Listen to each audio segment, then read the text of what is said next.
sifatnya api berdiri. Simbol berdiri itu huruf alif. Sifatnya angin itu ruku. Simbol huruf ruku itu huruf H. Begini, H.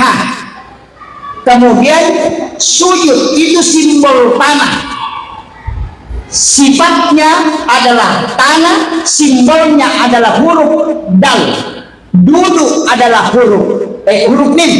Duduk simbolnya tanah dan tanah itu huruf mim, makanya hurufnya huruf mim. Jadi kalau diruntuk alif ha mim dal, tulisannya Ahmad. Coba itu tulisannya Ahmad. Unsur tubuh kita ini dari tanah, api, angin, dan air. Tapi kok Pak Ustaz tidak nampak apinya? Kalau kita marah, panas telinga, itu unsur api. Kok tidak jelas?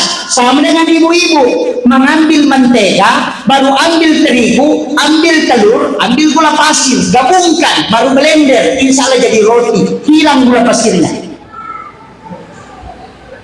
Sudah paham?